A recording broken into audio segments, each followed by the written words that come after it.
Capítulo 6. Não é uma coisa, a doença como processo. O câncer é tanto uma doença das células quanto o engarrafamento é uma doença dos carros. Um estudo de todo o ciclo de vida do motor de combustão não ajudaria ninguém a entender nossos problemas de tráfego. O engarrafamento se deve a um fracasso do relacionamento normal entre os carros dirigidos e o seu entorno, e pode ocorrer que os carros em si estejam funcionando normalmente, ou não. Sir David Smithers, The Lancet, 1962. Vi, antes conhecido como Eve Ensler, ganhou fama nos anos 90. Como autora da obra Os Monólogos da Vagina, peça teatral qualificada pelo The New York Times como provavelmente a mais importante peça política da última década. Seu estrondoso sucesso nos palcos deu origem a uma vida de ativismo, destemida advogada e defensora dos direitos das mulheres.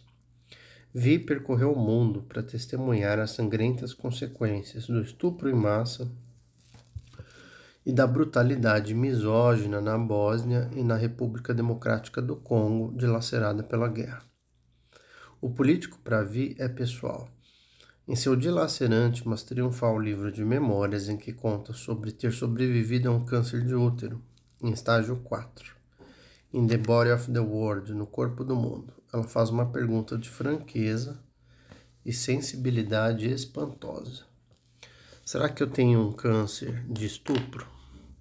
Desde uma idade muito tenra e ao longo de muitos anos, seu pai a violentou sexualmente. Agressão crônica, a qual se sobrepuseram vários abusos emocionais. E, posteriormente, uma violência física aterrorizante. Durante todo esse tempo, sua mãe, estropiada pela herança do próprio sofrimento infantil, permaneceu alheia ou calada. A Eve, criança, sentia estar, entre aspas, traindo a mãe, por ter um caso com o próprio pai. Abre aspas. Quando se é criança e seu próprio pai comete incesto, você se sente a traidora, disse-me ela numa entrevista pela internet. E minha mãe me odiava por isso. Me odiava pelo quanto ele me adorava. A autoculpabilidade tóxica é um dos tormentos impostos a uma criança traumatizada. Vi passou grande parte da vida se odiando, como acabam fazendo muitas vítimas de abuso precoce. Como peguei isso? Escreve ela sobre o início do câncer que teve. Teria sido a preocupação diária, durante 57 anos, de não ser bom o bastante? Teria sido a pressão de encher o Madison Square Garden com 18 mil pessoas? O Superdome com 40 mil? Teria sido a fala de 200 mil mulheres, repetida em centenas de cidadezinhas por tantos anos, após cada apresentação, após cada discurso, mulheres enfileiradas me mostrando suas cicatrizes, suas feridas, suas tatuagens de guerra? Teriam sido os pesticidas, os gramados? Teria sido o fato de que o meu primeiro marido transou com uma amiga minha? Teria sido por eu transar com homens casados? Teria sido a falta de limites? Teria sido o excesso de muros? Quando lhe perguntei o que ela pensava hoje, Vi fez um prefácio à sua resposta com uma risada talvez sardônica. E eu acho que é uma combinação de tudo isso, falou. Mas acho que se havia algum único motivo subjacente para eu ter ficado doente, ele não foi reconhecido. Eu não tinha ido fundo o suficiente no processamento do meu trauma. Ela então fez uma profunda observação sobre a natureza da doença em si. Abre aspas. Uma doença não é uma coisa. Uma doença é um fluxo de energia, uma corrente. É uma evolução ou involução que ocorre quando não se está desperto e conectado. E o trauma essencialmente governa a sua vida. Acho que é um baita erro identificar a doença como uma coisa, porque isso transforma a doença numa matéria dura, quando na verdade ela é uma condição bem mais psicológica, espiritual e emocional.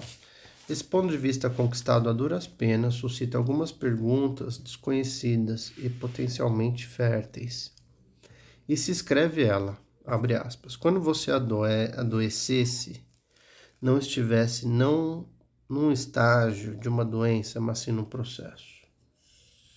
E se o câncer fosse uma espécie de professor, assim como uma desilusão amorosa, ou conseguir um emprego novo, ou ir à escola?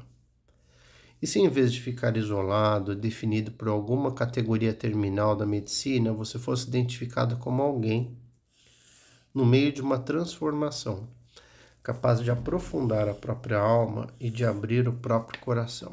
Fecha aspas. A sobrevivência de Vi é um diagnóstico quase terminal. Muito se deveu a heróicos esforços e capacidade da medicina moderna, que incluíram cirurgias complexas e muita quimioterapia. Nossa opinião, porém, não foi isso só que a salvou.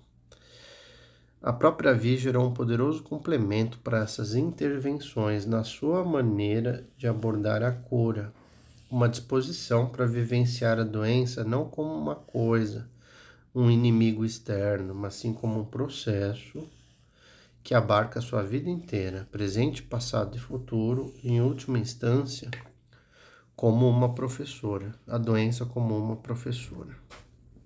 Além da metáfora da guerra, estamos acostumados a ver a doença como uma coisa da qual se livrar ou um inimigo a combater, como na expressão guerra contra o câncer. Guerra essa, só para deixar registrado, que tem passado longe de ser vencida. Algum dia dizemos a nós mesmos, com pesquisas suficientes, nós como sociedade venceremos e erradicaremos o câncer. Enquanto isso, mantemos uma atitude tenazmente desafiadora, conforme expressada na hashtag viral #FuckCancer. Nossa linguagem cotidiana dá voz à nossa postura combativa. Ouvimos sempre falar em amigos e familiares lutando corajosamente contra a EM. Ou eles prevalecerão nessa batalha, ou então sucumbirão. Pode ser que essas metáforas bélicas sejam sedutoras, porque sua força está à altura dos nossos sentimentos de raiva e de desespero. Só que isso não as torna úteis. No trabalho anterior, citei a oncologista canadense Karen Dillman, renomada especialista em câncer de mama, que vê com desconfiança essa representação militarizada do tratamento e pesquisa do câncer. O que acontece no corpo é uma questão de fluxo, há entradas e há saídas, disse ela, abre aspas, e não se pode controlar todos os aspectos desse fluxo, precisamos compreendê-lo. Saber que há coisas que podemos influenciar e outras não. Não se trata de uma batalha, se trata de um fenômeno de puxa e empurra para encontrar equilíbrio e harmonia, de sovar as forças em conflito até formar uma só massa. Fecha aspas. Reparei na estreita semelhança entre o seu uso da palavra fluxo e a linguagem de Vi. Uma fala como especialista médica, a outra fala por meio de uma compreensão duramente conquistada de origem subjetiva, de quem viveu, né?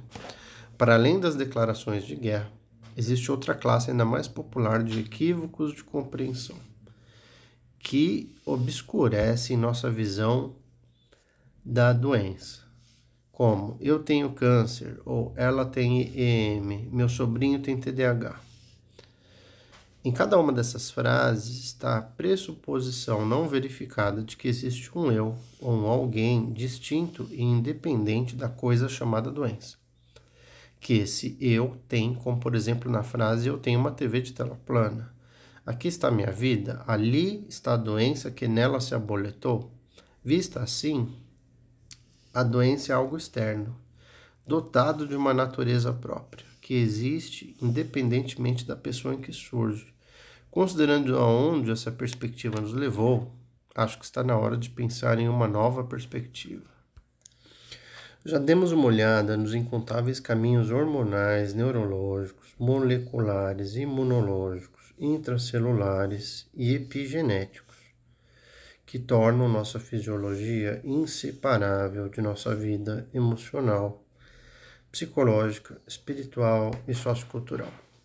A compreensão de Vi do trauma e do estresse como fontes importantes do processo, que quase acabou matando, está completamente alinhada com a ciência moderna.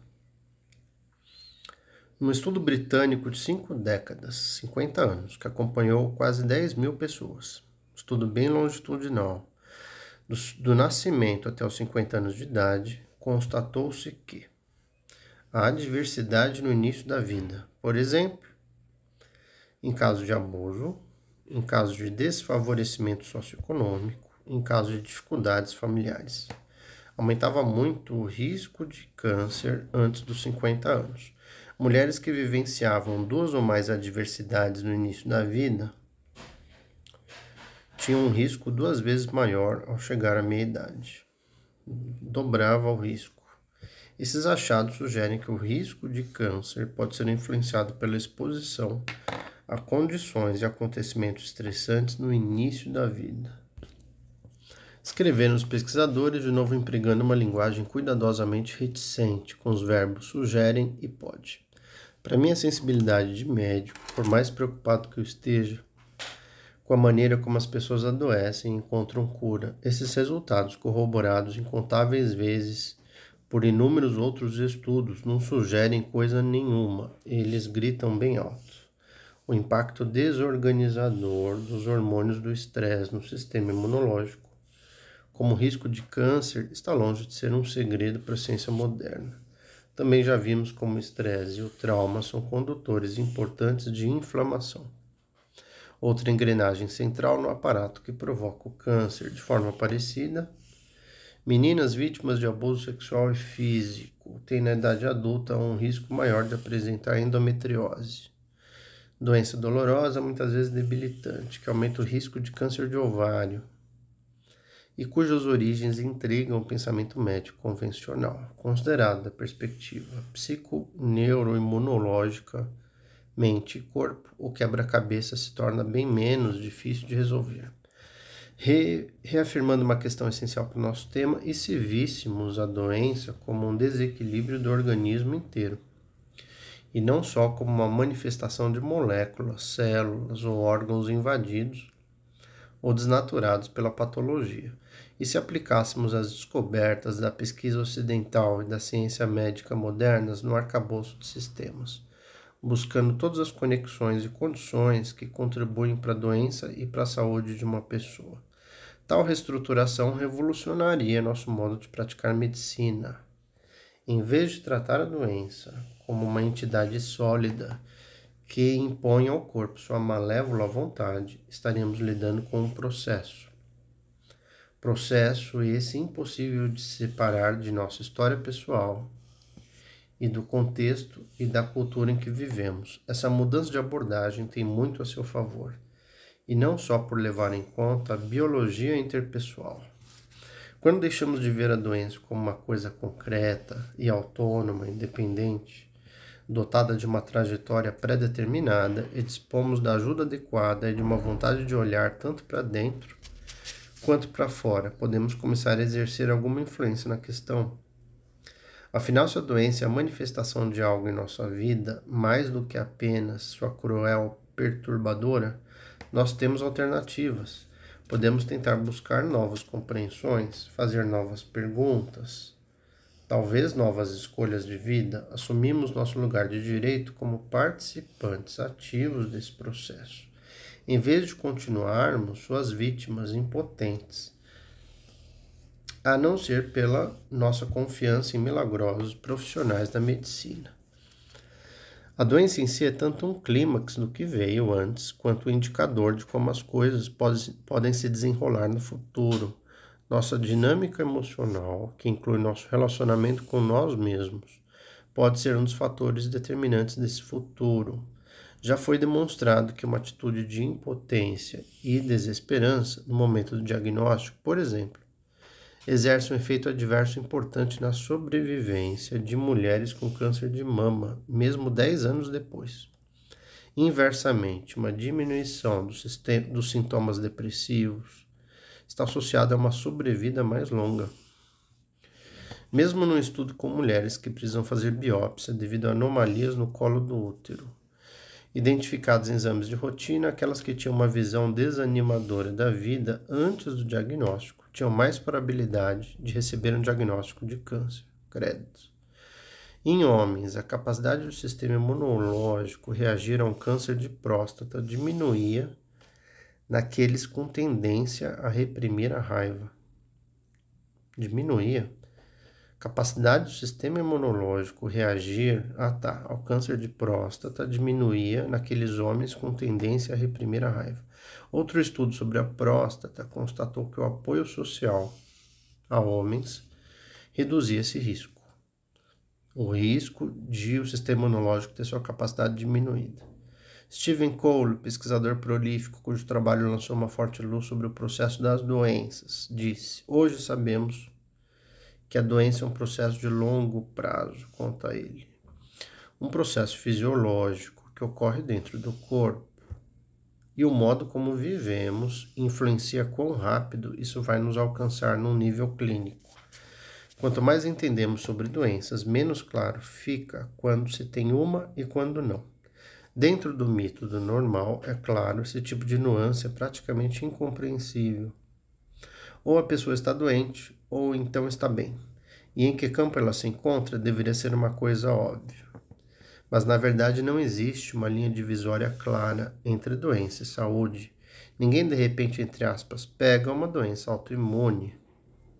Nem um câncer, embora essas doenças possam se fazer notar de modo súbito e com um impacto brutal.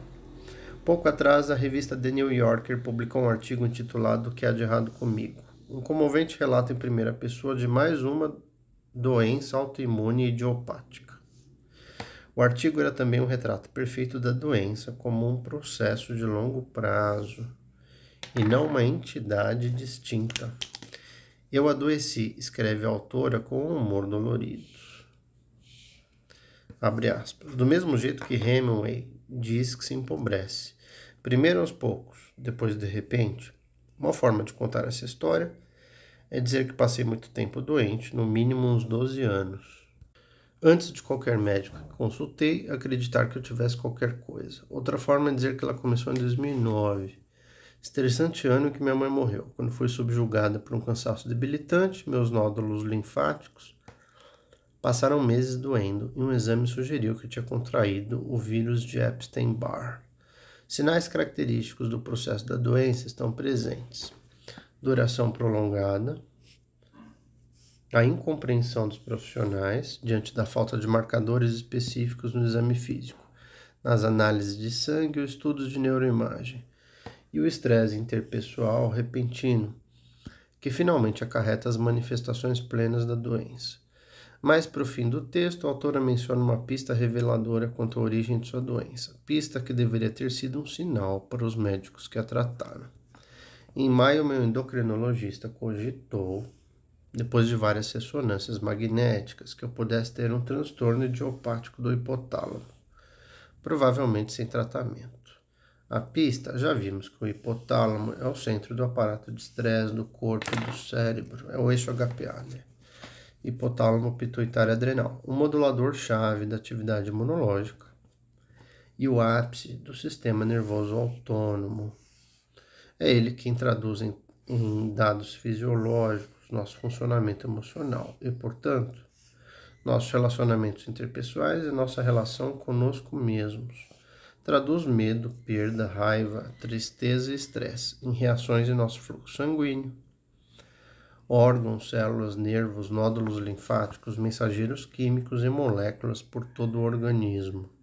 Assim, de um ponto de vista mais amplo da biologia interpessoal, a doença da autora, no fim das contas, talvez não fosse tão idiopática assim, mas o desfecho compreensível de um estresse crônico e agudo.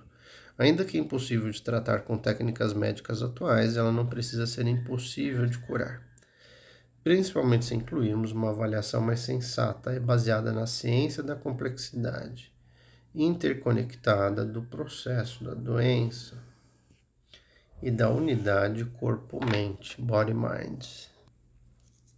Voltando ao tema do câncer, o trabalho de Cole e seus colegas mostrou que a ativação da resposta do corpo ao estresse é capaz de promover o crescimento e o espalhamento de tumores, ou não. É importante ressaltar, como eles alertaram, que o estresse em si não causa câncer. No entanto, dados clínicos experimentais indicam que estresse e demais fatores, tais como o estado de ânimo, Mecanismos de adaptação e apoio social podem influenciar de forma significativa os processos celulares e moleculares subjacentes que facilitam o crescimento de células malignas. Isso levanta uma questão chave. O estresse não pode causar, entre aspas, câncer, pela simples razão de que nosso corpo naturalmente contém células potencialmente malignas o tempo inteiro. O corpo contém mais de 37 trilhões de células, todas em estágios variados de desenvolvimento, maturidade e decomposição. A transformação maligna é uma ocorrência frequente, um subproduto acidental da divisão celular natural. Em circunstâncias normais, as defesas do organismo conseguem eliminar essas ameaças ao bem-estar.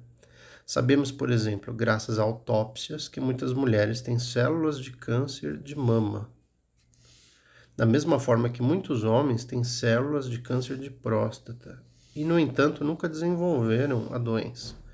A pergunta é: o que leva à evolução dessas células a uma doença clínica? O que impede o sistema imunológico de enfrentar com sucesso a ameaça interna? É aí que o estresse desempenha seu papel incendiário, por meio da liberação de proteínas inflamatórias na corrente sanguínea, por exemplo, proteínas capazes de causar danos ao DNA e impedi-lo de se autorreparar diante de transformações malignas.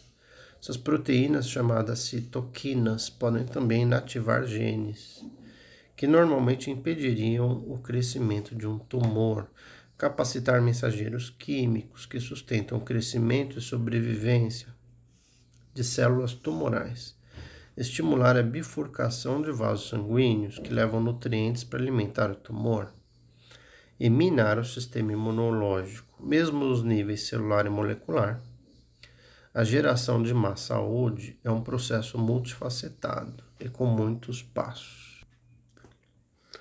Em 1962, o respeitado oncologista britânico David Smithers publicou um artigo de força profética. Ele explorou o processo do câncer não como uma doença de células individuais descontroladas, mas como a manifestação de um ambiente em desequilíbrio. Abre aspas, apenas o acontecimento terminal, numa cadeia progressiva de circunstâncias bem mais longa e sem um ponto inicial definido. Fecha aspas. Médicos e pesquisadores não vivenciam a qualidade essencialmente dinâmica do câncer, escreveu ele. Eles veem seus efeitos estáticos, mas não o processo em ação. A atividade celular, assinalou Smithers, só é possível em relação ao seu entorno, e nenhuma de suas ações pode ser explicada apenas pelas leis que governam eventos iniciados intracelularmente. Essa presciente afirmação já foi mais do que validada pelo meio século de pesquisa de lá para cá. Hoje tem uma visão bem mais complexa da causalidade, afirmou Steve Cole. Abre aspas, se você pega uma doença, toda uma série de coisas precisa ter dado errado. Parte disso pode ter a ver com seus genes. Parte pode ter a ver com a exposição a algum patógeno. E parte ainda tem a ver com uma vida dura, passível de causar desgaste e danos ao corpo, e ao que sem isso seriam tecidos resilientes. É melhor pensar nesse processo como uma causalidade multifatorial em várias etapas. Uma das coisas que muitas doenças têm em comum é o fator inflamatório, que age como uma espécie de fertilizante para o desenvolvimento da doença. Descobrimos que quando nos sentimos ameaçados ou inseguros, especialmente ao longo de um período prolongado, nosso corpo está programando para ativar genes inflamatórios. Uma médica cura a si mesma.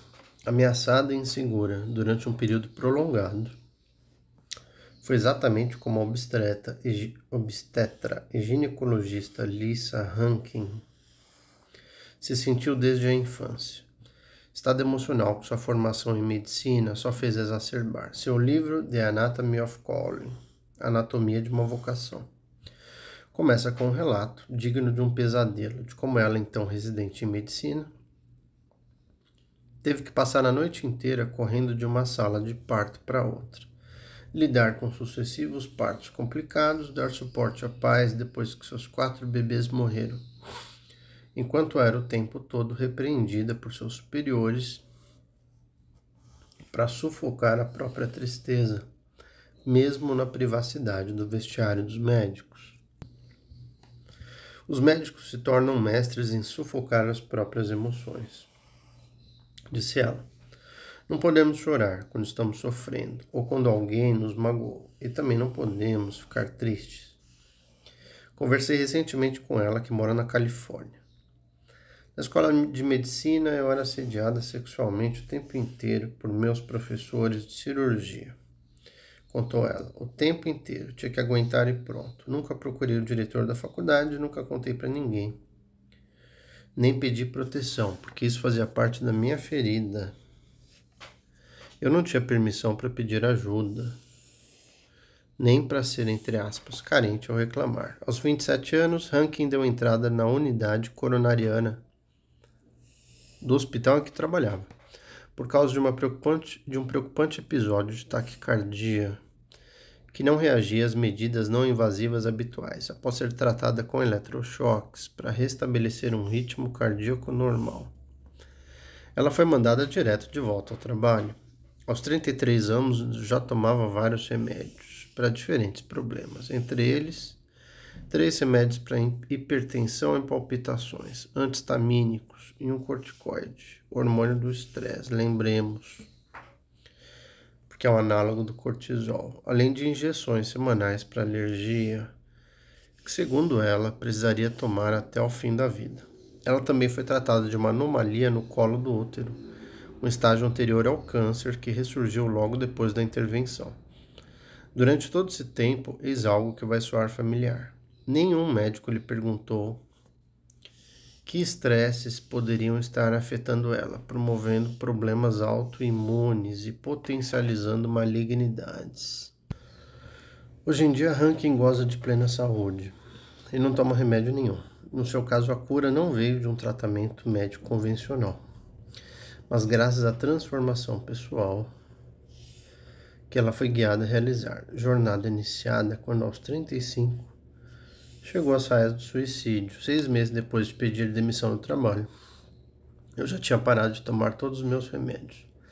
Relata ela hoje, mãe, curadora espiritual, orientadora de estudos e autora de vários livros. Sua principal percepção foi reconhecer a vida como um terreno para as diversas doenças das quais sofria, tanto físicas quanto psicológicas. Ver que elas não eram entidades separadas, mas sim processos dinâmicos que expressavam suas interações com seu mundo. Eu sempre tinha sido o estereótipo de uma boa moça, super estudiosa, primeira aluna da turma, sempre me esforçando para desenvolver meu talento e meu intelecto, e não para satisfazer a mim mesma, mas para ser aceita pelos outros, disse ela. Rankin aprendeu que essa pressão incansável estava se manifestando na forma de problemas de saúde e era preciso se livrar dela. Como Lisa Rankin percebeu, interagir sem ideias preconcebidas com o processo que a doença representa pode fazer muito bem. Ela pode ser uma convidada que nunca desejamos ver, mas um mínimo de hospitalidade não nos custa nada. Acolher, por assim dizer, a visita indesejada, a doença. Isso pode inclusive conduzir a uma oportunidade de descobrir por que essa visita específica apareceu e o que é que isso pode nos dizer sobre nossa própria vida.